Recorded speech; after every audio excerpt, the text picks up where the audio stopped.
ரமதானை வரவேற்போம் என்கிற தலைப்பில் உங்கள் முன்னால் சில செய்திகளை நினைவுபடுத்தலாம் என்று எண்ணுகிறேன். அன்புள்ள சகோதர சகோதரிகளே, நாம் எல்லோரும் தற்போது இஸ்லாமிய காலண்டரின் 8வது மாதமாகிய ஷாபான் மாதத்தின் இறுதி பகுதியில் இருந்து கொண்டிருக்கிறோம். இன்னும் சில தினங்களிலே புனிதமிகு ரமதான் நம்மை வந்தடைய இருக்கிறது. பொதுவாக சலஃபு சாலிஹீன்கள் ரமலான் வருவதற்கு 4-5 மாதங்களுக்கு முதலிருந்தே ரமலானை வரவேற்க தயாராகி விடுவார்கள். அதே போல நாமும் ரமலான் வருவதற்கு ஓரிரு வாரங்களுக்கு முன்னால் இருந்தே ரமலானை வரவேற்க தயாராகி விடுவோம். அன்புள்ள சகோதர சகோதரிகளே, ரமலான் நம்மை நெருங்கிக் கொண்டிருக்கிறது. நாம் அதை வரவேற்க தயாராகி கொண்டிருக்கிறோம். இந்த நேரத்திலே சில விஷயங்கள் பற்றி நாம் சிந்திக்க கடமைப்பட்டிருக்கிறோம். அதிலே முதலாவது விஷயம், நம்மை பற்றி நாம் சுய பரிசோதனை செய்ய வேண்டிய ஒரு தேவை இருக்கிறது. நம்முடைய ஈமான், நம்முடைய தக்வா எந்த நிலையில் இருக்கின்றன என்பது பற்றி நாம் சுய பரிசோதனை செய்ய வேண்டும். உண்மையிலேயே அவ்வாறு சுய பரிசோதனை செய்கிற போது ஈமானில் பலவீனத்தோடும் தக்வா குறைந்த நிலையிலும் நாம் இருப்பதை நம்மால் உணர முடிகிறது. ஈமான் உள்ள மக்களுக்கு அல்லாஹு தஆலா சொல்லக்கூடிய அடையாளங்கள், பண்புகள் நம்மிடம் பூரணமாக இருக்கிறதா என்று கேட்டால் நிச்சயமாக நாம் ஆம் என்று சொல்ல முடியாத ஒரு பலவீனமான நிலையிலே தான் இருந்து கொண்டிருக்கிறோம். அதே போன்று தக்வா உள்ள மக்களுக்கு அல்லாஹு தஆலா அல் குர்ஆனில் சொல்லக்கூடிய பண்புகள் நம்மிடம் பூரணமாக இருக்கின்றனவா என்று கேட்டால் அங்கும் நாம் தெளிவாக பதில் சொல்ல முடியாத ஒரு நிலையிலேயே இருந்து கொண்டிருப்பதை யாரும் மறுக்க முடியாது. தக்வாவிலும் பலவீனம், ஈமானிலும் பலவீனம். இந்த பின்புலத்தில் தான் நாம் ரமலானை எதிர்கொள்ளப் போகிறோம். எனவே இந்த நேரத்தில் ரமலானை மிக ஆர்வத்தோடு எதிர்கொள்ள வேண்டிய தேவை நமக்கு இருக்கிறது. ஏனென்றால் அல்லாஹு தஆலா அல் குர்ஆனிலே சொல்லும் போது, யா அய்யுஹல்லதீன ஆமனு தக்குல்லாஹ ஹக்க துகாத்திஹ் வலா தமூதுன்ன இல்லா வ அன்தும் முஸ்லிமூன். ஈமான் கொண்டவர்களே, அல்லாஹ்வை தக்வா செய்ய வேண்டிய சரியான முறையில் நீங்கள் அவனை தக்வா செய்து கொள்ளுங்கள், முஸ்லிம்களாகவே அன்றி நீங்கள் மரணிக்க வேண்டாம் என்று சொல்கிறார். இப்ப நாம் தக்வாவை சரியான முறையில் அமைத்துக் கொள்வதற்கும் நம்முடைய உள்ளங்களிலே தக்வாவை சரியான முறையில் உறுதிப்படுத்திக் கொள்வதற்கும் அருமையான ஒரு சந்தர்ப்பமாகத்தான் அல்லாஹு தஆலா இந்த ரமலானை நமக்கு ஆக்கியிருக்கிறார். அல்லாஹ் ஜல்ல ஷானஹு தஆலா அல் குர்ஆனிலே சொல்லும் போது, யா அய்யுஹல்லதீன ஆமனு குதிப அலைக்குமுஸ் ஸியாம் கமா குதிப அலல்லதீன மின் கப்லிக்கும் லஅல்லக்கும் தத்தகூன். ஈமான் கொண்டவர்களே, உங்களுக்கு முன்னால் இருந்தவர்கள் மீது நோன்பு கடமையாக்கப்பட்டது போல உங்கள் மீதும் நோன்பு கடமையாக்கப்பட்டிருக்கிறது, லஅல்லக்கும் தத்தகூன், உங்களிடத்தில் தக்வா வருவதற்காக வேண்டி என்று அல்லாஹு தஆலா சொல்லி காட்டுகிறார்.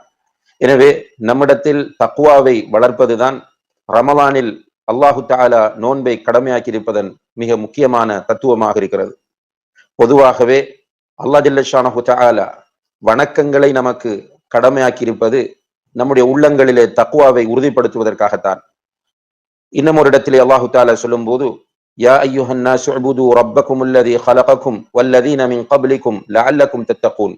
மனிதர்களே, உங்களையும் உங்களுக்கு முன்னால் இருந்தவர்களையும் படைத்த உங்களுடைய ரப்பை நீங்கள் இபாதத் செய்யுங்கள், லஅல்லக்கும் தத்தகூன், உங்களிடத்தில் தக்வா வருவதற்காக வேண்டி என்று சொல்லி காட்டுகிறார். எனவே தொழுகை, நோன்பு, ஜக்காத், ஹஜ், உம்ரா, குர்ஆன் ஓதுவது, திக்ர் செய்வது, சதகா கொடுப்பது என்று எல்லா வணக்கங்களினுடைய நோக்கமும் அல்லாஹ்வை தக்வா செய்வதுதான் என்பதை நாம் புரிந்து கொள்ள வேண்டும்.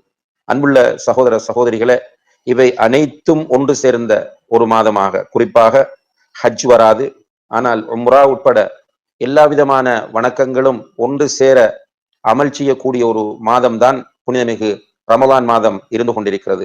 எனவேதான் ரசூல் ஸல்லல்லாஹு அலைஹி வஸல்லம் அவர்கள் ரமலான் மாதம் வந்துவிட்டால் மக்களுக்கு மகிழ்ச்சியோடு சொல்வார்கள், அதாக்கும் ஷஹ்ரு ரமதான் ஷஹ்ரு கைரின் வ பரகா, உங்களுக்கு ரமலான் வந்திருக்கிறது, அது ஹைரும் பரக்கத்தும் நிறைந்த ஒரு மாதமாகும் என்று சொல்லுவார்கள். அதாவது நன்மைகளும் பரக்கத்தும் நிறைந்த ஒரு மாதம் தான் இந்த ரமலான் என்று அல்லாஹ்வுடைய தூதர் ஸல்லல்லாஹு அலைஹி வஸல்லம் அவர்கள் சொல்லி காட்டுகிறார்கள். அதே போன்று இன்னும் ஒரு ஹதீஸிலே ரசூல் ஸல்லல்லாஹு அலைஹி வஸல்லம் அவர்கள் சொல்கிறார்கள், ரமதான் ஷஹ்ருன் முபாரக், ரமலான் மாதம் இருக்கிறதே அது பரக்கத் நிறைந்த ஒரு மாதமாகும். துஃப்தஹு ஃபீஹி அப்வாபுல் ஜன்னா, அந்த மாதத்திலே சுவர்க்கத்தின் வாசல்கள் எல்லாம் திறக்கப்படும். வதுகுலகு ஃபீஹி அபுவாபுஸ் ஸஈர், நரகத்தின் வாசல்கள் எல்லாம் மூடப்படும். வதுஸஃபது ஃபீஹி ஷயாத்தீன், ஷைத்தான்கள் அந்த மாதத்திலே விலங்கிடப்படுவார்கள். வயுனாதி முனாதின் குல்ல லைலா, ரமலானுடைய ஒவ்வொரு இரவிலும் ஒரு அழைப்பாளர் அழைத்துக் கொண்டே இருப்பார். இங்கே அழைப்பாளர் என்று அல்லாஹ்வுடைய தூதர் ஸல்லல்லாஹு அலைஹி வஸல்லம் அவர்கள் குறிப்பிடுவது மலக்குகளை. ஒரு அழைப்பாளர் அழைத்துக் கொண்டே இருப்பார். யா பாகியல் கைரி அக்பிர், யா பாகியல் கைரி அக்பில், நன்மைகளை நாடக்கூடியவனே முன்னோக்கி வா, நன்மை செய்ய வேண்டும் என்று ஆசைப்படக்கூடியவனே நீ முன்னோக்கி வந்து விடு.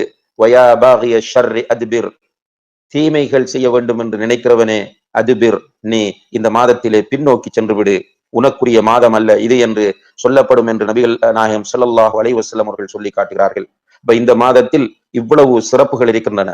சுவர்க்கத்தின் வாசல்கள் திறக்கப்படுகின்றன, நரகத்தின் வாசல்கள் மூடப்படுகின்றன, ஷைத்தான் விலங்கிடப்படுகிறான், நன்மை செய்பவர்கள் அழைக்கப்படுகிறார்கள். அப்படியான ஒரு சிறந்த மாதமாக இந்த மாதம் இருந்து கொண்டிருக்கிறது என்பதை அல்லாஹ்வுடைய தூதர் ஸல்லல்லாஹு அலைஹி வஸல்லம் அவர்கள் நமக்கு சொல்கிறார்கள். அதே போன்று இந்த மாதத்தை ஒரு மனிதன் நல்ல முறையில் பயன்படுத்த தவறினால் அவனை விட நஷ்டவாளி இந்த உலகத்தில் வேறு யாருமே இருக்க முடியாது. அதனால் தான் ஒரு நாள் நபிகள் நாயகம் ஸல்லல்லாஹு அலைஹி வஸல்லம் அவர்கள் மிம்பருக்கு ஏறுகிற போது வழக்கத்திற்கு மாற்றமாக 3 முறை ஆமீன் என்று சொன்னார்கள். சஹாபாக்கள் கேட்கிறார்கள், யா ரசூலல்லாஹ், நீங்கள் ஒரு காலமும் செய்யாமல் இன்று மட்டும் ஆமீன் ஆமீன் ஆமீன் என்று சொன்னீர்களே, இதனுடைய அர்த்தம் என்ன என்று கேட்கிறார்கள். அதற்கு நபி ஸல்லல்லாஹு அலைஹி வஸல்லம் அவர்கள் சொன்னார்கள், நான் மிம்பருக்கு ஏறும்போது ஜிப்ரீல் அலைஹிஸ்ஸலாம் அவர்கள் வந்து 3 பிரார்த்தனைகள் செய்து என்னை ஆமீன் சொல்ல சொன்னார், நான் அதற்கு ஆமீன் சொன்னேன்.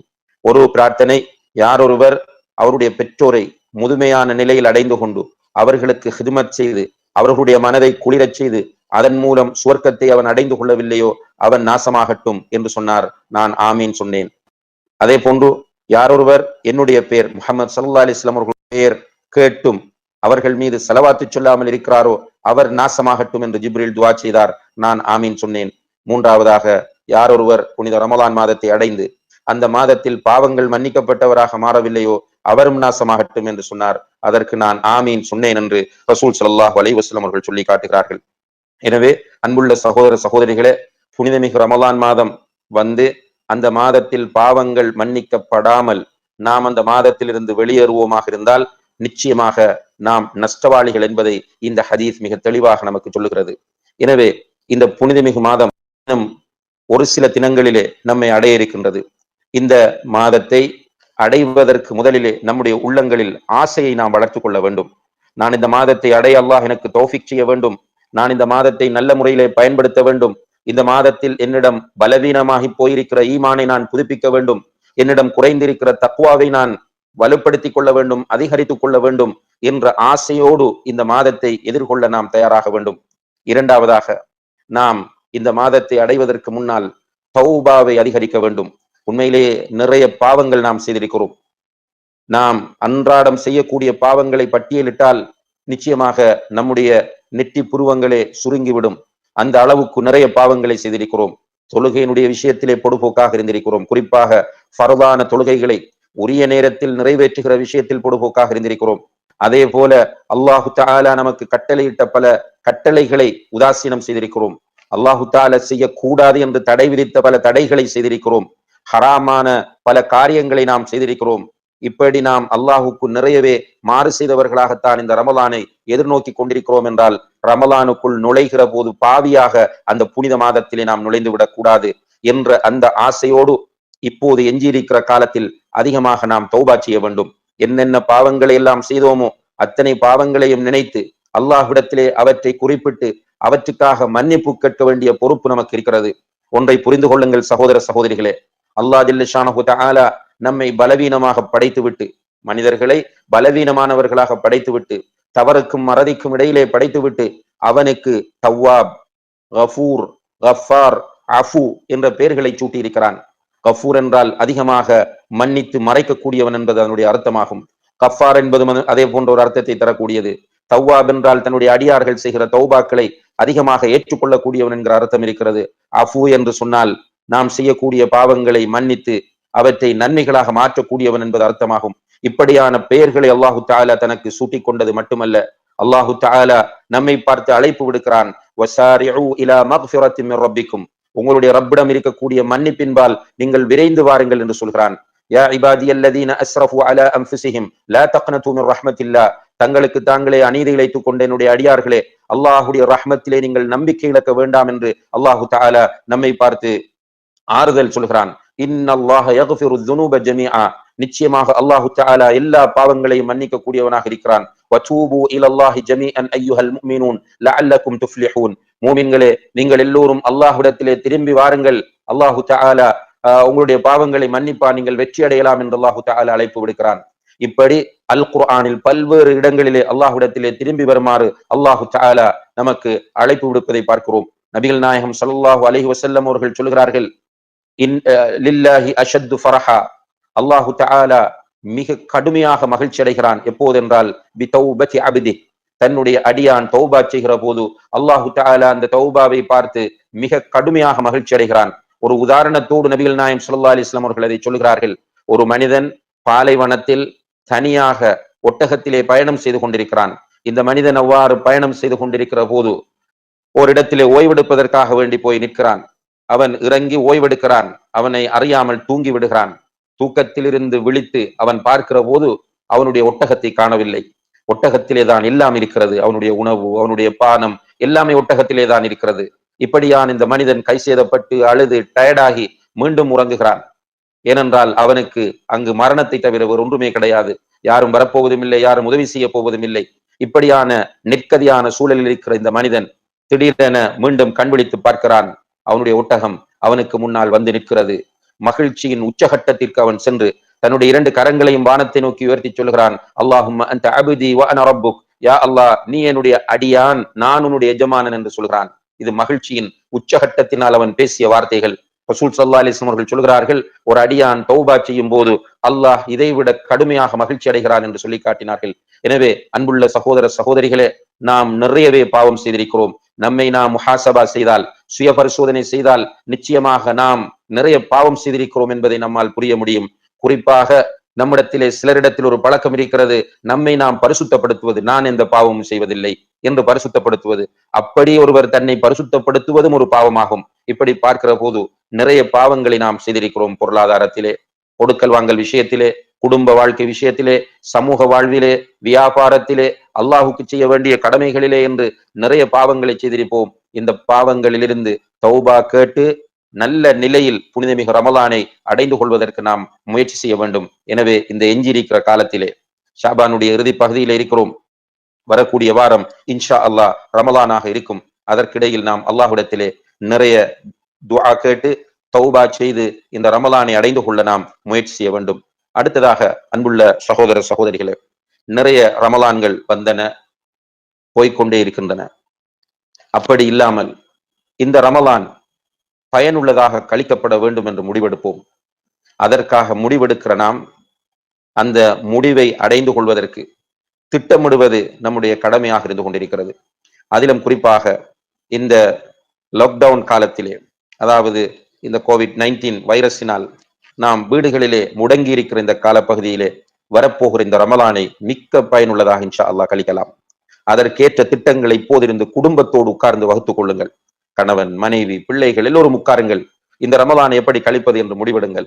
முதலாவதாக இந்த ரமலானில் எல்லோரும் நோன்பு நோட்க வேண்டும் என்று முடிவெடுங்கள் இன்ஷா அல்லாஹ்.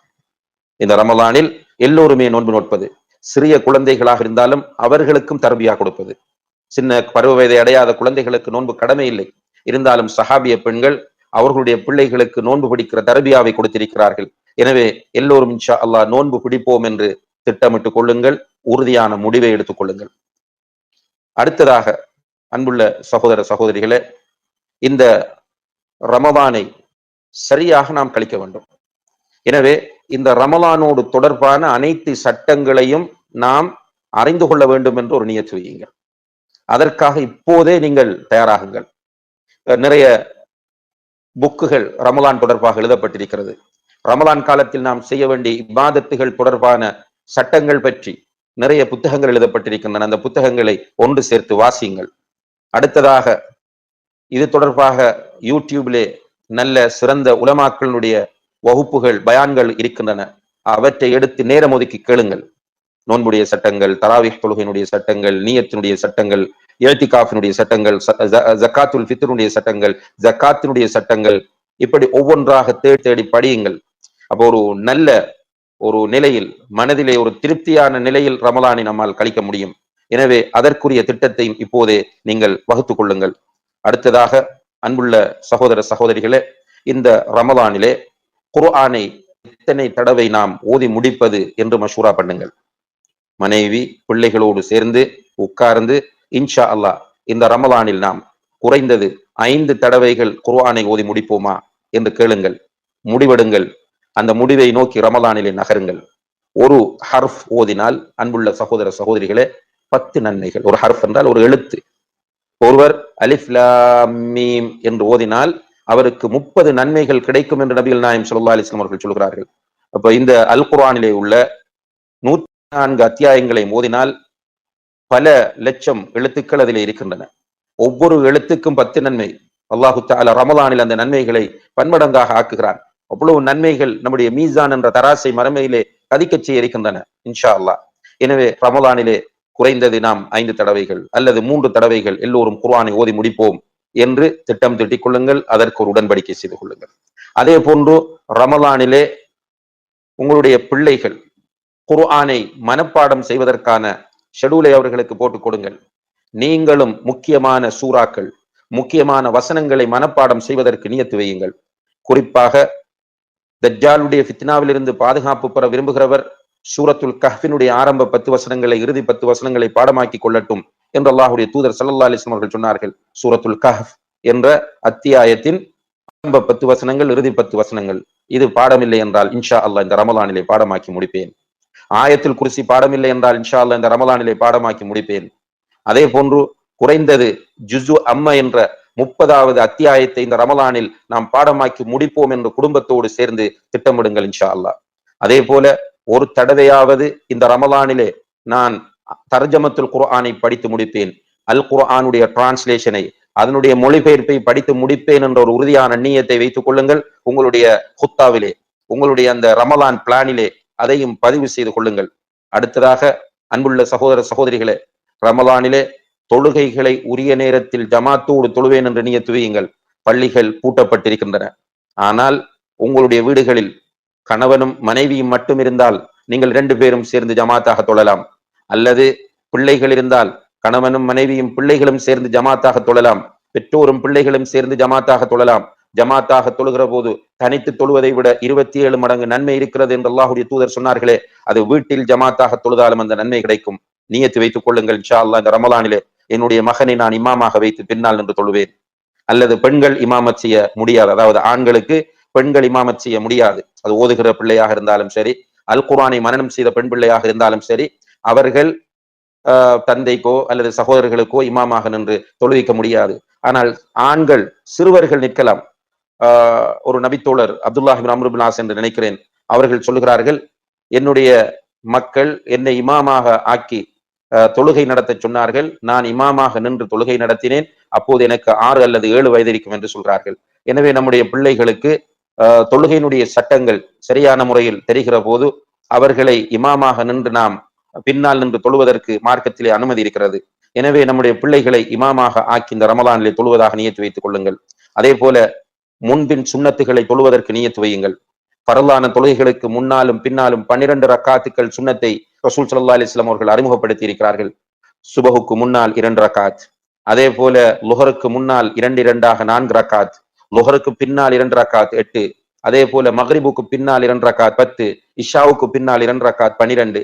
இப்படி ஒருவர் 12 ரக்காத்துக்களை ஒவ்வொரு நாளும் ஃபர்லான தொழுகைகளுக்கு பின்னால் தொழுது வந்தால் அவருக்கு சுவர்க்கத்தில் ஒரு வீடு கட்டப்படும் என்று சொன்னார்கள். ஹதீஸ்களை விரிவுரையாளர்கள் சொல்லுகிறார்கள், ஒவ்வொரு நாளைக்கு ஒவ்வொரு வீடு. அல்லாஹ் அக்பர். ஒவ்வொரு நாளைக்கு ஒவ்வொரு ரக்காத்துக்கும் ஒவ்வொரு வீடு கட்டப்படும். எனவே இன்ஷா அல்லாஹ் இந்த ரமலானில் இந்த 12 ரக்காத்தையும் நான் விடமாட்டேன் என்று உறுதியான ஒரு நியத்தை வைத்துக் கொள்ளுங்கள். அதே போல தராவீஹ் தொழுகையை வீட்டிலே ஜமாத்தோடு தொழுங்கள். பள்ளிவாசலில் தான் ஜமாத்தோடு தொழ முடியாது. நம்முடைய வீட்டில் நாம் மனைவி பிள்ளைகள் ஜமாத்தோடு தொழுவதை யாரும் தடுக்க முடியாது. குர்ஆன் மனப்பாடம் இல்லை என்றால் தராவிஹ் தொழுகையில் இமாமாக நிற்கிறவர் குர்ஆனை பார்த்து ஓத மார்க்கத்தில் அனுமதி இருக்கிறது என்பதை புரிந்து கொள்ளுங்கள். எனவே இந்த முறை இன்ஷா அல்லாஹ் ரமலானிலே ஜமாத்தோடு தராவிஹ் தொழுவோம் என்று முடிவெடுங்கள். ரசூல் ஸல்லல்லாஹு அலைஹி வஸல்லம் அவர்கள் சொன்னார்கள், மன் கா ரமலான ஈமானன் வஹ்திசாபன் குஃபிர லஹு மா தகத்தம மின் தம்பி. யார் ஒருவர் ரமலானுடைய இரவு தொழுகையை ஈமானோடும் அல்லாஹ்விடத்தில் கூலியை எதிர்பார்த்தும் நிறைவேற்றுகிறாரோ அவருடைய முன் செய்த பாவங்கள் எல்லாம் மன்னிக்கப்படும் என்று சொன்னார்கள். எனவே ஆவலோடு ரமலானை எதிர்பார்த்திருக்கிற நாம் இந்த ரமலான் இரவு தொழுகைகளை லேட் நைட்டிலே ஜமாத்தோடு தொழுவதற்கு நியத்து வைத்துக் கொள்ளுங்கள். பிள்ளைகளுக்கும் அது ஒரு தர்பியாவாக ஆகும். அதே நேரத்தில் அன்புள்ள சகோதர சகோதரிகளே, துஹா தொழுகையில் கவனம் செலுத்துங்கள். அதே போல ஒவ்வொரு பாங்குக்கும் இக்காமத்திற்கும் இடையில் 2 ரக்காத் சுன்னத் இருக்கிறது என்று அல்லாஹ்வுடைய தூதர் சொன்னார்கள். அதை பேணி தொழுங்கள். அதே போல நபி ஸல்லல்லாஹு அலைஹி வஸல்லம் அவர்கள் சொன்னார்கள், மன் ஸல்லா கப்ல அல்-அஸ்ரி அர்பஅன், யார் அஸ்ருக்கு முதல் 4 ரக்காத் தொழுகிறாரோ அவருக்கு அல்லாஹ் ரஹ்மத் செய்வானாக என்று துஆ செய்தார்கள். எனவே இந்த தொழுகைகளை அதிகமாக ரமலானில் தொழ வேண்டும் என்று நியத்து வையுங்கள். ஏனென்றால் அல்லாஹு தஆலா நமக்கு சோதனைகளை தருகிற போது அவன் நமக்கு காட்டக்கூடிய வழிகாட்டல் என்னவென்றால், வஸ்தஈனு பிஸ்ஸப்ரி வஸ்ஸலா, தொழுகையை கொண்டும் பொறுமையை கொண்டும் அல்லாஹ்விடம் உதவி தேடுங்கள் என்று சொல்கிறான். இந்த இக்கட்டான காலத்திலே உலகையே அச்சுறுத்தி கொண்டிருக்கக்கூடிய இந்த கொரோனா வைரஸ் இந்த நேரத்திலே நமக்கு மிகப்பெரிய ஒரு ஆறுதலாக இந்த தொழுகை அமையும். எனவே தொழுகைகளை முடிந்த அளவு ரசூல் ஸல்லல்லாஹு அலைஹி வஸல்லம் அவர்கள் காட்டி தந்த தொழுகைகளை நிறைவேற்றுவதற்கு நியத்து வையுங்கள். அதே நேரத்தில் நபி ஸல்லல்லாஹு அலைஹி வஸல்லம் அவர்கள் காட்டாத பித்அத்தான தொழுகைகளுடைய விஷயத்திலும் எச்சரிக்கையாக இருந்து கொள்ளுங்கள். ஆர்வத்தினால் அல்லாஹ்வுடைய தூதர் காட்டாதவற்றை செய்து அல்லாஹ்வுடைய தூதரை மிஞ்சிய மக்களாக நாம் போய்விடாமல் அதையும் நாம் பார்த்து கொள்ள வேண்டும் என்பதை இந்த சந்தர்ப்பத்தில் உங்களுக்கு நினைவுபடுத்திக் கொள்கிறேன். அடுத்ததாக அன்புள்ள சகோதர சகோதரிகளே, ஒரு முஸ்லிமுடைய வாழ்க்கையில் திக்ர் என்பது மிக முக்கியமான ஒன்றாகும். அல்லாஹு தஆலா அல் குர்ஆனிலே பல இடங்களிலே திக்ர் செய்வதை வலியுறுத்துகிறார். ரசூல் ஸல்லல்லாஹு அலைஹி வஸல்லம் அவர்கள் திக்ர் செய்வதை மிக அதிகமாகவே நமக்கு ஆர்வம் ஊட்டுகிறார்கள். அல்லாஹ்வுடைய தூதர் ஸல்லல்லாஹு அலைஹி வஸல்லம் அவர்கள் யுத்தத்திற்கு சென்று போராடுவதை விட, தங்கம் வெள்ளிகளை தர்மம் செய்வதை விட அல்லாஹ்வை திக்ர் செய்வது மேலானது என்பதை நமக்கு உணர்த்துகிறார்கள். திக்ர் செய்வதிலே மன அமைதி இருக்கிறது. அல்லாஹு தஆலா அல் குர்ஆனிலே சொல்கிறான், அலா பிதிக்ரில்லாஹி தத்மஇன்னுல் குலூப், அறிந்து கொள்ளுங்கள் அல்லாஹ்வை திக்ர் செய்வதன் மூலம் உள்ளங்கள் அமைதி அடைகின்றன என்று சொன்னார்கள். அல்லாஹு தஆலா சொல்கிறான். எனவே இந்த நெருக்கடிகள் நிறைந்திருக்கிற காலத்தில் நமக்கு அமைதி தேவை. அந்த அமைதியை திக்ர்கள் தரும். திக்ர்களை பொறுத்தவரையில் 2 வகையாக அந்த திக்ர்கள் இருக்கின்றன. பொதுவாக எந்த நேரமும் நாம் செய்ய வேண்டிய திக்ர்கள் இருக்கின்றன. குறிப்பாக ஒவ்வொரு சந்தர்ப்பத்திலும் நாம் ஓத வேண்டிய திக்ர்கள் இருக்கின்றன. இரவு தூங்கச் செல்லும் போது ஓதுவதற்கென்று அல்லாஹ்வுடைய தூதர் சில துஆக்களையும் திக்ர்களையும் கற்றுத் தந்திருக்கிறார்கள். தூங்கிக் கொண்டிருக்கிற போது திடீரென பயந்து போய் எழுந்திருந்தால் அந்த நேரத்தில் ஓதுவதற்கு திக்ரை கற்றுத் தந்திருக்கிறார்கள். கவலை வந்தால் ஓதுவதற்கு திக்ரை கற்றுத் தந்திருக்கிறார்கள். அதே போன்று மகிழ்ச்சியான நேரத்தில், ஆச்சரியமான நேரத்தில் ஓதுவதற்கென்று திக்ர்களை துஆக்களை கற்றுத் தந்திருக்கிறார்கள். கஷ்டங்கள் வரும்போது ஓதுவதற்கு திக்ர்களை கற்றுத் தந்திருக்கிறார்கள். எதிரிகளுக்கு பயப்படும் போது ஓதுவதற்கு திக்ர்களை கற்றுத் தந்திருக்கிறார்கள். கண் திருஷ்டி போன்றவற்றிலிருந்து பாதுகாப்பு பெறுவதற்கான திக்ர்கள் துஆக்களை கற்றுத் தந்திருக்கிறார்கள். தொழுகைக்கு பிறகு ஓதுவதற்கு, சாப்பாட்டுக்கு பிறகு ஓதுவதற்கு, அதே போன்று மனைவியோடு சேர்கிற போது ஓதுவதற்கு, குழந்தைகளுக்கு ஓதுவதற்கு என்று நிறைய திக்ர்களையும் துஆக்களையும் கற்றுத் தந்திருக்கிறார்கள். இந்த திக்ர்கள் துஆக்களுடைய விஷயத்தில் நாம் உண்மையிலேயே பலவீனமானவர்களாக இருக்கிறோம். இமாம் இப்னு தைமியா ரஹிமஹுல்லாஹ் என்ற அறிஞர் சொல்கிறார், ஒரு மீன் உயிர் வாழ்வதற்கு தண்ணீர் எப்படி அவசியமோ, ஒரு மீன் உயிரோடு இருப்பதற்கு தண்ணீர் எப்படி அவசியமோ, அதே போன்றுதான் ஒரு முஃமின் உயிரோட்டமாக இருப்பதற்கு திக்ர் அவசியம் என்று சொல்கிறார்கள். இந்த திக்ருடைய விஷயத்தில் பலவீனமாக இருக்கிற நாம், என்னென்ன சந்தர்ப்பங்களில் என்னென்ன துஆக்களை என்னென்ன திக்ர்களை ஓத வேண்டும் என்று தெரியாமல் இருக்கிற நாம் இந்த ரமலானை அதற்கு ஒரு நல்ல சந்தர்ப்பமாக ஆக்கிக்கொள்ள நியத்து வைத்துக் கொள்ள வேண்டும். இன்ஷா அல்லாஹ் இந்த ரமலானிலே நான் சந்தர்ப்ப துஆக்கள், சந்தர்ப்ப திக்ர்கள் அனைத்தையும் பாடமாக்குவேன். அவை அனைத்தையும் நான் பிராக்டிஸ் பண்ணுவேன் என்ற ஒரு முடிவை எடுப்போம். இன்ஷா அல்லாஹ் இதற்காக ஹிஸ்னுல் முஸ்லிம் என்கிற ஒரு அருமையான துஆ புத்தகம் இருக்கிறது. நீங்கள் அதை புக்காகவும் நெட்டிலிருந்து ஆங்கில மொழியில் அரபு மொழியில் அதை பெற்றுக்கொள்ளலாம். தமிழிலும் இருக்கும் என்று நினைக்கிறேன். எனவே இந்த ஹிஸ்னுல் முஸ்லிம் என்கிற புத்தகத்தை அடிப்படையாக வைத்து உங்களுடைய இந்த ரமலானிலே திக்ர் என்ற பகுதியை டெவலப் பண்ணி கொள்வதற்காக நியத்து வைத்துக் கொள்ளுங்கள். ரமலானுக்கு முதலே அந்த புத்தகத்தை பெற்றுக்கொள்ளுங்கள், எடுத்துக்கொள்ளுங்கள். அதே போன்று அன்புள்ள சகோதர சகோதரிகளே, இந்த ரமலான் மாதத்திலே நம்மை நாம் நிறைய விஷயங்களில் மாற்றிக் கொள்வதற்கான ஒரு சந்தர்ப்பமாக ஆக்கிக்கொள்ள முடிவெடுக்க வேண்டும். அதாவது சில சகோதரர்களிடத்தில் சில கெட்ட பழக்கங்கள் இருக்கும். சிலர் ஸ்மோக் பண்ணுவார்கள், அதை விட முடியாமல் தடுமாறுவார்கள். ஸ்மோக்கிங் என்பது இஸ்லாத்தில் தடை செய்யப்பட்ட ஒன்றாகும். அது ஒரு பாவமாகும். அதை ஒரு நல்ல மனிதன் செய்ய மாட்டான். பொதுவாகவே உலகத்தில் நல்லவர்கள் யாரும் ஸ்மோக் பண்ணுவது இல்லை. ஸ்மோக் பண்ணுகிறவர்கள் அதை மறைத்து செய்ய முயற்சி செய்வதே அது ஒரு அசிங்கமான பழக்கம் என்பதனால் தான். எனவே இஸ்லாம் ஸ்மோக்கிங்கை நமக்கு தடை செய்கிறது, புகைத்தலை. அது நம்முடைய உடலுக்கு கேடு விளைவிக்கிறது, நமக்கு பக்கத்தில் இருக்கிறவர்களுக்கு தீங்கு விளைவிக்கிறது, நம்முடைய பொருளாதாரம் அதனால் வேஸ்ட் ஆகிறது. எனவே இந்த பழக்கத்தை எப்படி விடுவது என்று யோசிக்கிறவர்களுக்கு ரமலான் ஒரு அருமையான வாய்ப்பாகும். இந்த ரமலானை பயன்படுத்தி அந்த பழக்கத்தை விடுங்கள். அதே போல் அல்லாஹ் பாதுகாக்க வேண்டும். சில சகோதரர்களிடத்திலே இந்த அல்கஹால் பழக்கம் இருக்கிறது, அதாவது மதுபானம் அருந்துகிற பழக்கம். இது பெரும் பாவமாகும். மதுபானம் இஸ்லாத்தில் தடை செய்யப்பட்ட ஒரு பெரும் பாவமாகும். நடந்து முடிந்ததற்கு தௌபா செய்யுங்கள். இந்த ரமலானில் இருந்து என்னை நான் மாற்றிக்கொள்வேன் என்று முடிவெடுங்கள். இதிலே கௌரவமாக யாருக்கும் தெரியாமல் மறைத்து அருந்தக்கூடியவர்கள் நிறைய பேர் இருக்கிறார்கள். பாட்டிகளிலே போய் அருந்தக்கூடியவர்கள் இருக்கிறார்கள், கிளப்புகளிலே போய் அருந்தக்கூடியவர்கள் இருக்கிறார்கள். எல்லோரும் அல்லாஹுவை பயந்து கொள்ளட்டும். இந்த கெட்ட பழக்கத்திலிருந்து விடுபட முடிவெடுங்கள். அல்லாஹ்விடத்திலே இதுவரை நடந்ததற்காக தௌபா செய்யுங்கள். நம்மை மாற்றிக் கொள்வதற்குரிய ஒரு அருமையான சந்தர்ப்பமாக இந்த ரமலானை ஆக்கிக் கொள்வோம் இன்ஷா அல்லாஹ். அதே போல அன்புள்ள சகோதர சகோதரிகளே, இந்த ரமலானிலே நாம் நம்மிடம் உள்ள இன்னும் சில கெட்ட பழக்கங்களை விடுவதற்கும் முடிவெடுக்க வேண்டும். குறிப்பாக சினிமா பார்ப்பவர்கள். சினிமா பார்ப்பது மார்க்கம் தடை செய்த ஒன்றாகும். நம்முடைய உலமாக்கள் கார்ட்டூன் பார்ப்பது கூடுமா கூடாதா என்கிற வாத பிரதிவாதங்களில் இருக்கிறார்கள். பெரும்பாலான அறிஞர்கள் கார்ட்டூனே பார்க்க கூடாது என்று சொல்கிறார்கள். இஸ்லாமிக் ரைம்ஸ், இந்த சின்ன பிள்ளைகள் வந்து பாடக்கூடிய இஸ்லாமிக் ரைம்ஸ் கூடுமா கூடாதா என்று நம்முடைய உலமாக்கள் பேசிக் கொண்டிருக்கிற நேரத்தில் நாம் இசைகள் கேட்பது, ஆடல் பாடல்களை பார்ப்பது, இந்த சினிமா அசிங்கங்களை பார்ப்பது, பெண்கள் சீரியல்களில் கவனம் செலுத்துவது, டிராமாக்கள் பார்ப்பது என்று நிறைய பாவங்கள், நம்மை அறியாமல் அந்த பாவங்கள் நிறைய செய்யப்பட்டு கொண்டிருக்கின்றன. அவ்வாறான பாவங்கள் இருந்து விடுபடுவதற்கான ஒரு அருமையான வாய்ப்பாகவும் இதை நாம் ஆக்கிக்கொள்ள கடமைப்பட்டிருக்கிறோம். அதே போல அன்புள்ள சகோதர சகோதரிகளே, இன்று இந்த தொழில்நுட்பம் முன்னேற்றம் அடைந்திருக்கிற காரணத்தினால் எல்லோருடைய கைகளிலும் வித்தியாசமான டிவைஸ்கள், உலகம் ஒவ்வொருவருடைய விரல் நுனியிலும் வந்துவிட்டது. இதனால் ஃபித்னாக்கள் நிறைந்து விட்டன. இன்றைக்கு ஆபாசம், விரசம் நம்மை ஆக்கிரமித்துக் கொண்டிருக்கிறது, துரத்தி கொண்டிருக்கிறது.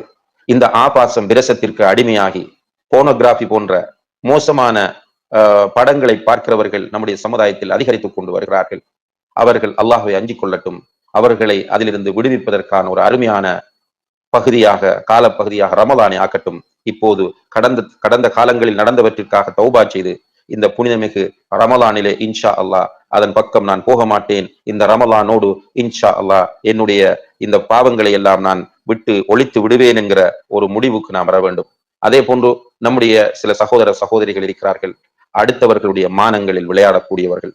அவர்களுக்கு அடுத்தவர்கள் மீது அவதூறு சொல்லி, அடுத்தவர்களுடைய மனங்களை புண்படுத்தி, அடுத்தவர்களை கேவலப்படுத்தி, அவமானப்படுத்தி, அவர்களை மன உளைச்சலுக்கு உள்ளாக்காமல் போனால் இவர்களுக்கு தூக்கம் வராது என்கிற நிலையில் சிலர் இருக்கிறார்கள். அன்புள்ள சகோதர சகோதரிகளே, அடுத்தவர்களுடைய மானங்கள் புனிதமானவை. ரசூல் ஸல்லல்லாஹு அலைஹி வஸல்லம் அவர்கள் அடுத்தவர்களுடைய மானங்கள் புனிதமானது என்பதை ஹஜ்ஜத்துல் விதாவில் வைத்து, அரபா மைதானம், ஹஜ் கடமை, ஹஜ்ஜுடைய மாதம் இவைகளோடு ஒப்பிட்டு இந்த அளவுக்கு புனிதமானது என்று சொல்கிறார்கள். எனவே ஒரு முஸ்லிமுடைய மானத்தில் விளையாடக்கூடாது. ஒரு முஸ்லிமுடைய மானத்தில் விளையாடுகிறவர் நாளை மறுமையிலே கடுமையான தண்டனைக்குட்படுத்தப்படுவார். நபிகள் நாயகம் ஸல்லல்லாஹு அலைஹி வஸல்லம் அவர்கள் மிஅராஜ் சென்ற நேரத்திலே ஒரு காட்சியை பார்க்கிறார்கள், பயங்கரமான ஒரு காட்சி. சில மனிதர்கள் இருக்கிறார்கள், அவர்களுடைய நகங்கள் எல்லாம் செம்பாலான நகங்கள், நீளமான நகங்கள், செம்பாலான நகங்கள். அந்த நகங்களால் அவர்கள் தங்களுடைய முகங்களையும் மார்புகளையும் கீறி கிழிக்கிறார்கள். இதை ரசூல் ஸல்லல்லாஹு அலைஹி வஸல்லம் அவர்கள் பார்த்துவிட்டு அழைத்து சென்ற ஜிப்ரீல் அலைஹிஸ்ஸலாம் அவர்களிடம் கேட்கிறார்கள், ஜிப்ரீலே, இந்த பயங்கரமான காட்சி என்ன என்று கேட்டபோது ஜிப்ரீல் அலைஹிஸ்ஸலாம் அவர்கள் சொன்னார்கள், முஹம்மதே ஸல்லல்லாஹு அலைஹி வஸல்லம், இவர்கள் தான் என்னுடைய உம்மத்தில் அடுத்தவர்களுடைய மானங்களில் விளையாடியவர்கள் என்று சொல்லி காட்டினார்கள். எனவே அடுத்தவர்களுடைய மானங்களில் விளையாடுவது என்பது சாதாரணமான ஒன்று அல்ல.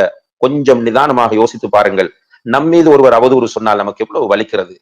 நம்மீது ஒருவர் பொய்யை இட்டு கட்டினால் எவ்வளவு வலிக்கிறது. நம்மை பற்றி ஒருவர் புறம் பேசினால் எவ்வளவு வலிக்கிறது. இதே போன்றுதானே அந்த சகோதரருக்கும் வலிக்கும் என்று நினைத்தாலே இதிலிருந்து விட்டுவிடலாம். குறிப்பாக ஒரு சகோதரனை பற்றி புறம் பேசி அவதூறு சொல்லி அவருடைய மானத்தை போக்கி நடந்து கொண்ட ஒருவர், அவரிடம் மன்னிப்பு கேட்டவர் மன்னிக்காதவரை அல்லாஹ் மன்னிக்க மாட்டான். இந்த அசிங்கமான மிக மோசமான பழக்கத்திலிருந்து நம்மை விடுவித்துக் கொள்வதற்குரிய ஒரு மாதமாக ரமலானை நாம் ஆக்கிக் கொள்ள வேண்டும். அதற்கு முன்னர் யாரெல்லாம் புண்படக்கூடிய முறையில் நாம் நேரடியாகவோ அல்லது இந்த சோசியல் மீடியாக்களிலோ அல்லது வேறு முறைகளிலோ யாருடைய மானங்களை எல்லாம் நாம் புண்படுத்தினோமோ, நாம் ஈகோ பார்க்காமல் அவர்களிடம் மன்னிப்பு கேட்டுக் கொள்வதுதான் சிறந்தது என்பதை புரிந்து கொள்ளுங்கள். ஈகோ நம்மை நரகத்திற்கு கொண்டு சேர்க்கும். ஆனால் ஈமான் நம்மிடத்தில் பணிவை உண்டாக்கும், உயர்வை தரும். எனவே ஈமானை முன்னிலைப்படுத்தி ஈகோவை காலுக்கு கீழே போட்டு மிதித்து நாம் யாரையெல்லாம் மானபங்கப்படுத்தினோமோ அவர்களிடம் மன்னிப்பு கேளுங்கள். முடியவில்லை என்றால் அவர்களுக்காக அல்லாஹ்விடத்தில் நிறைய துஆ செய்யுங்கள். துஆ செய்து விட்டு முடிவெடுங்கள். இன்ஷா அல்லாஹ் இந்த ரமலானிலே என்னுடைய நாவையும் கரத்தையும் நான் பாதுகாத்துக் கொள்வேன். ரசூல் ஸல்லல்லாஹு அலைஹி வஸல்லம் அவர்கள் சொன்னார்கள், அல் முஸ்லிமு மன் ஸலிம அல் முஸ்லிமூன மின் லிசானிஹி வ யதிஹி.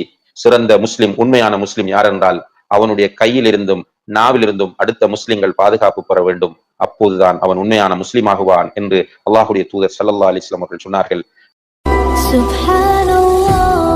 ரசூல் ஸல்லல்லாஹு அலைஹி வஸல்லம் அவர்கள் சொல்கிறார்கள், ஒருவர் ஒரு நன்மை செய்ய வேண்டும் என்று எண்ணினால், ஒருவர் ஒரு நன்மை செய்ய வேண்டும் என்று எண்ணினால், நியத்து வைத்தால், அல்லாஹு தஆலா மலக்குகளை பார்த்து சொல்கிறானாம், இவருக்கு ஒரு நன்மை எழுதி விடுங்கள் என்று. நியத்து வைத்தாலே போதும். ஒரு பொருள், நம்ம கார்ல போறோம், ஒரு ரோட்ல மக்களுக்கு டிஸ்டர்ப் பண்ணக்கூடிய ஒரு பொருள் கிடக்கிறது, நம்ம நினைக்கிறோம் இதை அப்புறப்படுத்தினால் என்று நினைத்துட்டு கிராஸ் பண்ணிட்டு போயிட்டோம், எடுக்கல, நினைத்ததற்கே கூலி இருக்கு. காலையில குளிக்கிறோம், குளிக்கும் போது ஒது செய்கிறோம், ஒது செய்யும் போது என்ன நினைக்கிறோம் என்றால் இன்ஷா அல்லாஹ் இன்றைக்கு லுஹா தொழுவோம். ஆனால் பிறகு ட்ரெஸ் சேஞ்ச் பண்ணிட்டு அப்படி இப்படி பிஸியாகி லுஹா தொழாமல் போய்விட்டோம். ஆனால் அதற்கு கூலி இருக்கிறது, நினைத்ததற்கு கூலி இருக்கிறது. அப்ப நினைக்கும் போதே அல்லாஹ் மலக்குகளிடம் சொல்லுவான், இவர் இந்த நன்மையை செய்ய நாடுகிறார், எனவே அவருக்கு ஒரு நன்மையை நீங்கள் எழுதிவிடுங்கள். அந்த நன்மை அவர் செய்து விட்டால் அது பன்மடங்காக எழுதப்படும். நியத்து வைக்க வேண்டும், இன்ஷா அல்லாஹ் இந்த ரமலானில் என்னில் ஒரு நல்ல மாற்றம் வர வேண்டும். ரமலான் எதிர்பார்க்கக்கூடிய தாக்கங்கள் எல்லாம் என்னிலே ஏற்படுத்தப்பட வேண்டும் என்று இப்போதிருந்தே நியத்தை வைத்து அதற்கு ஏற்ப நாம் திட்டமிட்டு செயற்படுவோமாக இருந்தால் அல்லாஹ்வுடைய உதவியால் ரமலானை பயனுள்ளதாக கழிக்கலாம், எதிர்பார்க்கக்கூடிய மாற்றங்களை பெற்றுக் கொள்ளலாம். உண்மையிலே அல்லாஹு தஆலா இந்த உலகத்தை சோதனை களமாக ஆக்கியிருக்கிறான். நம்மை அல்லாஹு தஆலா சோதிக்கிறான். அந்த சோதனை வடிவங்களில் ஒன்றுதான் ஃபித்னாக்கள் இந்த உலகத்திலே அதிகரிப்பது. குறிப்பாக மறுமை நாள் நெருங்கும் போது ஃபித்னாக்கள் வெளிப்படும் என்று சொன்னார்கள். அதே போன்று துரதுல் ஃபித்னு அலல் குலூபி கல் ஹஸீரி ஊதன் ஊதா, இந்த பாய் அதற்கு பண்கள் ஒவ்வொன்றாக வைக்கப்படுவது போன்று உள்ளங்களுக்கு ஃபித்னாக்கள் எடுத்து காட்டப்பட்டுக் கொண்டே இருக்கும். கடல் அலை வீசுவது போன்று ஃபித்னாக்கள் வீசும். ஃபித்னா எந்த அளவுக்கு மோசமாக இந்த சமுதாயத்தில் இடம் பிடிக்கும் என்றால், அந்த காலத்தில் ஒரு மனிதன் காலையிலே மூமினாக எழுந்திருப்பான், மாலை ஆகும் போது காஃபிராகி விடுவான். அல்லாஹ் பாதுகாக்க வேண்டும். காலையில் எழுந்திருக்கும் போது மூமினாக இருப்பான், பிறகு அந்த ஃபித்னாக்களுடைய தாக்கம் அவன் மாலை ஆகும் போது காஃபிராக மாறிவிடுவான். மாலை அடைகிற போது சில நேரம் மூமினாக இருப்பான், உலகத்தில் சுற்றி வரும்போது காலை ஆகிற போது அவன் காஃபிராகி விடுகிறான். அந்த அளவுக்கு மோசமான ஃபித்னாக்கள் வரும் என்று சொன்னார்கள். அப்படியான ஃபித்னாக்கள் இந்த உலகத்தில் நிறைந்து போயிருக்கிற ஒரு காலத்தில் வாழ வேண்டிய ஒரு நிலை அல்லாஹு தஆலா நமக்கு ஏற்படுத்தி இருக்கிறார். அல்லாஹ் ஃபித்னாக்களில் இருந்து வெளிப்பட்ட வெளிப்படாமல் இருக்கிற அனைத்து ஃபித்னாக்களில் இருந்தும் நம் அனைவரையும் பாதுகாக்க வேண்டும். இந்த ஃபித்னாக்களில் இருந்து நம்மை நாம் பாதுகாத்துக் கொள்ள வேண்டும் என்றால் நம்முடைய உள்ளங்களில் உறுதியான ஈமானும் தக்வாவும் இருந்தால் மட்டும்தான் சாத்தியமாகும். இல்லை என்றால் ஈஸியாக இந்த ஃபித்னா நம்மை தாக்கி சென்றும். ஃபித்னாக்களில் ஈஸியாக போய் விழுந்து விடுவோம். ஈமானும் தக்வாவும் இருக்கிற மக்கள் இனம் கண்டு கொள்வார்கள், ரியலைஸ் பண்ணுவார்கள், இது ஃபித்னா, இது நமக்கு வேண்டாம், இதை விட்டு ஒதுங்கி விடுவோம் என்றவர்கள் அடையாளம் கண்டு அதிலிருந்து ஒதுங்க பார்ப்பார்கள். அன்புள்ள சகோதர சகோதரிகளை, அல்லாஹு தஆலா ரமதான் நோன்பு கடமையாக்கப்பட்டதை பற்றி பேசிக் கொண்டு வரும்போது, யா அய்யுஹல்லதீன ஆமனு குத்திப அலைக்குமுஸ் ஸியாம் கமா குத்திப அலல்லதீன மின் கப்லிக்கும் லஅல்லக்கும் தத்தகூன். ஈமான் கொண்டவர்களே, உங்களுக்கு முன்னால் இருந்தவர்கள் மீது நோன்பு கடமையாக்கப்பட்டது போல உங்கள் மீதும் நோன்பு கடமையாக்கப்பட்டிருக்கிறது. அப்ப நோன்பு உங்களுக்கு புதிதாக அறிமுகப்படுத்தப்பட்ட ஒரு இபாதத் கிடையாது. ஏற்கனவே உள்ள சமுதாயங்களிலும் நோன்பு இருந்திருக்கிறது.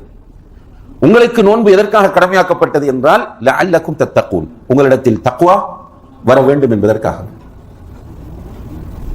அப்ப தக்வா என்று சொன்னால் இறையச்சம் என்று நாம் மொழிபெயர்க்கிறோம். இறையச்சம் மட்டுமல்ல, தக்வா என்பது உள்ளத்திலும் செயற்பாட்டிலும் ஏற்பட வேண்டிய மாற்றத்திற்கு சொல்லப்படக்கூடிய ஒரு பொதுவான சொல்லாகும். உள்ளத்தில் மாற்றம் வர வேண்டும், செயற்பாட்டிலும் மாற்றம் வர வேண்டும். உதாரணமாக அல்லாஹ் தஆலா அல் குர்ஆனில் சொல்லும்போது, வஸாரிஉ இலா மக்ஃபிரத்தின் மின் ரப்பிக்கும் வ ஜன்னத்தின் அர்துஹா ஸ்-ஸமாவாத்து வல் அர்த் உஇத்தத் லில் முத்தகீன். உங்களுடைய ரப்பிடம் இருக்கிற மக்ஃபிரத்தின்பால், உங்களுடைய ரப்பிடத்தில் உங்களுக்காக மக்ஃபிரத் இருக்கிறது. மக்ஃபிரத் என்றால் மன்னிப்பு. உங்களுடைய ரப்பு மன்னிப்பை வைத்திருக்கிறான். அந்த மன்னிப்பை பெற்றுக் கொள்வதற்காக நீங்கள் ஒருவருக்கு ஒருவர் போட்டி போட்டு விரைந்து வாருங்கள். மேலும் வஜன்னத்தின் அர்துஹஸ் ஸமாவாத்து வல் அர்த், வானங்களையும் பூமியையும் விட விசாலமான சுவர்க்கமும் உங்களுடைய ரப்பிடம் இருக்கிறது. அந்த சுவர்க்கத்தை அடைந்து கொள்வதற்காக வேண்டியும் நீங்கள் ஒருவருக்கு ஒருவர் போட்டி போட்டு விரைந்து வாருங்கள். இந்த சுவர்க்கம் உஇத்தத் லில் முத்தகீன், தக்வா உள்ளவர்களுக்கு தயார் செய்யப்பட்டிருக்கிறது. தக்வா உள்ளவர்கள் என்றால் சும்மா இறைச்சம் உள்ளவர்கள் என்பதல்ல. அவர்கள் யார்? அல்லதீன யுன்ஃபிகூன ஃபிஸ் ஸர்ராஇ வத்-தர்ரா, அவர்கள் அல்லாஹ்வுடைய பாதையில் கஷ்டமான நேரத்திலும் வசதியாக இருக்கிற நிலையிலும் செலவு செய்வார்கள். தக்வா உள்ளவர்கள் கஷ்டம் இருந்தாலும் அல்லாஹ்வுடைய பாதையில் செலவு செய்வார்கள், வசதி இருந்தாலும் அல்லாஹ்வுடைய பாதையில் செலவு செய்வார்கள். அல்லதீன யுன்ஃபிகூன ஃபிஸ் ஸர்ராஇ வத்-தர்ரா வல் காஸிமீன அல்-கைஸ், தக்வா உள்ளவர்களுக்கு கோபம் வரும், ஆனால் அந்த கோபத்தை வார்த்தைகளாலும் உடல் உறுப்புகளாலும் அவர்கள் வெளிப்படுத்த மாட்டார்கள். மாறாக அவர்கள் கோபம் வந்தால் தக்வா அவர்களை அந்த கோபத்தை விழுங்க வைக்கும். வல் காஸிமீன அல்-கைஸ், கோபத்தை அவர்கள் விழுங்குவார்கள். வல் ஆஃபீன அனின் நாஸ், மேலும் அவர்களுக்கு அநீதி இழைக்கிற, அவர்களுக்கு தொல்லை கொடுக்கிற மக்களை மன்னிப்பார்கள். இப்படி அல்லாஹ் தஆலா சொல்லி கொண்டு வந்து வல்லதீன இதா ஃபஅலு ஃபாஹிஷத்தன் அவ் ஸலமு அன்ஃபுஸஹும் ذكرுல்லாஹ், தக்வா உள்ளவர்கள் ஒரு அசிங்கமான பாவத்தை செய்து விட்டால் அல்லது அல்லாஹ்வுக்கு மாறு செய்து தங்களுக்கு தாங்களே அநீதி இழைத்துக் கொண்டால் உடனே அல்லாஹ்வை நினைப்பார்கள். தக்வா இருந்தால் தவறு வரும், வந்தவுடன் என்னை ரப் பார்த்துக் கொண்டிருக்கிறான், நான் இந்த நிலையில் மௌத்தாகிவிட்டால் நாளை மறுமையில் இந்த பாவத்தோடு அல்லாஹ்வுக்கு முன்னால் போய் நின்றால் என்று அவர் நினைத்து ஃபஸ்தக்ஃபரு லிதுனூபிஹிம், உடனே இஸ்திக்ஃபார் செய்வார் என்று அல்லாஹ் தஆலா சொல்றார். இது ஒரு அடையாளம், தக்வாவுக்கான ஒரு அடையாளம். இப்ப ரமலான் நம்மில் தக்வாவை, குறிப்பாக ரமலான் மாதத்தில் உள்ள நோன்புகள் நம்மில் தக்வாவை ஏற்படுத்த வேண்டும் என்பது அல்லாஹ்வுடைய எதிர்பார்ப்பாகும். அப்ப அந்த தக்வா நம்மை சுவர்க்கத்திற்கு இட்டுச் செல்லும். وَتَزَوَّدُوا فَإِنَّ خَيْرَ الزَّادِ التَّقْوَى, நீங்கள் உங்களுடைய நீண்ட பயணத்திற்குரிய கட்டுச்சாதங்களை தயார்படுத்துங்கள். அல்லாஹ் குர்ஆனில் சொல்கிறார், உங்களுடைய நீண்ட பயணத்திற்குரிய கட்டுச்சாதங்கள், கட்டுச்சாதம் என்றால் ஜாத் என்றால் பிரயாணத்திற்கு தேவையான பொருட்கள், அந்த பிரயாணத்திற்கு தேவையான பொருட்களை நீங்கள் தயார்படுத்துங்கள். فَإِنَّ خَيْرَ الزَّادِ التَّقْوَى, அந்த பிரயாண பொருட்களில் சிறந்த பிரயாண பொருள் எது தெரியுமா? தக்வா. அப்ப ரமலான் நம்மிடத்தில் இந்த தக்வாவை ஏற்படுத்த விரும்புகிறது. அப்ப நம்ம ஏற்கனவே பேசிய அத்தனை விஷயங்களும் இந்த தக்வாவுக்குள் வந்துவிடும். நம்மிடத்தில் காணப்படக்கூடிய அனைத்து குறைபாடுகளையும் இந்த தக்வா நிவர்த்தி செய்யும். எனவே ரமலானிலே இந்த தக்வாவை நாம் அடைந்து கொள்ள வேண்டும் என்பதற்காக நாம் இப்போதிருந்து திட்டமிட வேண்டும். குறிப்பாக ரமலானுக்கு முன்னரே நாம் தௌபாவை அதிகப்படுத்த வேண்டும். அல்லாஹ்வுடைய ஹக்கில் நாம் செய்த பாவங்களுக்காக மன்னிப்பு கேட்க வேண்டும். அடியார்களுடைய விஷயத்தில் நாம் நடந்து கொண்ட அநியாயங்களுக்காக அவர்களிடம் போய் மன்னிப்பு கேட்க வேண்டும். இதுல தக்வா உள்ள மக்களுக்கு, ஈமான் உள்ள மக்களுக்கு ஈகோ பிரச்சனை இருக்காது, பிரஸ்டீஜ் பிரச்சனை, வேறிட்ட போய் நாம் மன்னிப்பு கேட்கிறான்னு யோசிக்க மாட்டார். ரசூல் ஸல்லல்லாஹு அலைஹி வஸல்லம் அவர்கள் மரண தருவாயில் இருக்கும் போது ஒரு நாள் மிம்பருக்கு வருகிறார்கள். அர்-ரஹீகுல் மக்தூம் என்கிற புத்தகத்தை நீங்கள் படித்தால் கடைசி பகுதியில் இந்த சம்பவத்தை பார்ப்பீர்கள். மிம்பருக்கு வந்திருந்து கொண்டு சஹாபாக்களிடத்திலே சொன்னார்கள், நீங்கள் யாருக்காவது இந்த உலகத்தில் அநீதி இழைத்திருந்தால் அவர்களிடம் போய் மன்னிப்பு கேட்டு ஹலாலாக்கி கொள்ளுங்கள். ஏனென்றால் மறுமையிலே தீனார் திர்ஹம் என்கிற பேச்சுக்கு இடம் இருக்காது, மாறாக ஹசனாத் செய்யாத் என்கிற பேச்சு தான் அங்கே இருக்கும்.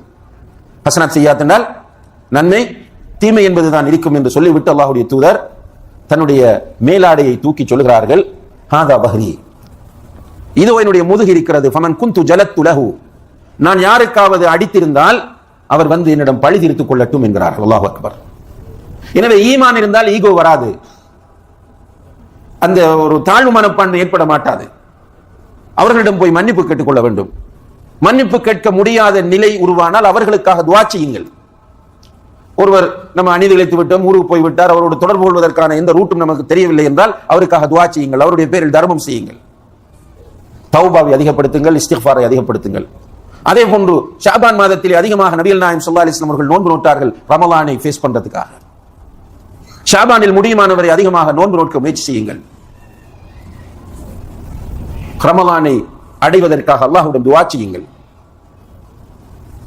ரமலானை மேக்சிமம் நல்ல முறையில் பயன்படுத்துவதற்குரிய பாக்கியத்தை தருமாறு உள்ள முருகி அல்லாஹ்விடத்திலே கேளுங்கள். அதோடு சேர்த்து ரமலானில் இந்த முறை நான் என்ன செய்வது என்ற ஒரு பிளான், திட்டத்தை வகுத்துக் கொள்ளுங்கள். குர்ஆனை எத்தனை தடவை ஓதி முடிப்பது என்று முடிவெடுங்கள். குறைந்தது நான் 3 தடவையாவது இந்த ரமலானில் குர்ஆனை ஓதி முடிப்பேன். இன்ஷா அல்லாஹ் ஒரு தடவையாவது தர்ஜமத்துல் குர்ஆனை படித்து முடிப்பேன். முடியுமானவரை குர்ஆனில் உள்ள முக்கியமான பகுதிகளை மனப்பாடம் செய்வேன். சூரத்துல் கஹ்ஃபினுடைய ஆரம்ப 10 வசனங்கள், சூரத்துல் முல்க், ஆயத்துல் குர்சி, இப்படியாக முக்கியமான பகுதிகளை நான் இந்த ரமலானிலே மனப்பாடம் செய்வேன் என்று முடிவெடுங்கள். இந்த ரமலானிலே காலை மாலை மற்றும் சந்தர்ப்பங்களில் ஓத வேண்டிய துஆக்களை எல்லாம் பிராக்டிஸ் பண்ணி இன்ஷா அல்லாஹ்வை அனைத்தையும் நான் இந்த ரமலானில் பாடமாக்கி முடிப்பேன். ரமலானுக்கு பிறகு இன்ஷா அல்லாஹ் மனப்பாடமாக அத்தனை துஆக்களை நான் ஓதக்கூடியவனாக மாறுவேன் என்று முடிவெடுங்கள். ரமலானிலே நான் என்னால் முடியுமானவரை இவ்வளவு தர்மம் செய்ய வேண்டும் என்று நியத்து வையுங்கள். ரமலானிலே ஜக்காத்து கடமையாகக்கூடிய நிலையில் இருந்தால் அந்த ஜக்காத்தை சரியான முறையில் எந்த தவறும் இல்லாமல் கணக்கு பார்த்தினுடைய சக்திக்குட்பட்டவரை நான் கொடுப்பேன் என்று நியத்து வையுங்கள். குறிப்பாக இந்த நாட்டிலே வாழக்கூடிய உங்களை பொறுத்தவரையில் ரமலானில் உம்ராவுக்கு போகக்கூடிய வாய்ப்புகள் நிறைய இருக்கின்றன. எனவே ஒரு தடவையாவது ரமலானில் நான் உம்ரா செய்வேன் என்று நியத்து வையுங்கள். இந்த ரமலானிலே என்னால் முடியுமானவரை ஒரு நாளைக்கு ஒரு மாற்று மத நண்பரையாவது நான் சந்தித்து அவருக்கு இஸ்லாத்தின் தூதை சொல்லுவேன் என்று முடிவெடுங்கள். ஒரு தர்ஜமத்துல் குர்ஆன் அல்லது ஒரு நல்ல புக் அல்லது ஒரு நல்ல சிடியை அவரிடம் ஒப்படையுங்கள். இப்படி நீங்கள் ரமலானை நான் இப்படி கழிக்க வேண்டும் என்று திட்டமிட்டு அந்த திட்டத்தின் அடிப்படையில் ரமலானை நீங்கள் எதிர்கொள்வீர்களாக இருந்தால் நிச்சயமாக அல்லாஹு தஆலா ரமலானின் மூலம் எதிர்பார்க்கிற மாற்றங்களையும் தாக்கங்களையும் நமக்கு தருவான் என்பதிலே எந்த விதமான சந்தேகமும் இல்லை. எல்லாம் வல்ல அல்லாஹ் ஜல்ல ஷானஹு தஆலா நம் அனைவருடைய பாவங்களை மன்னிப்பானாக.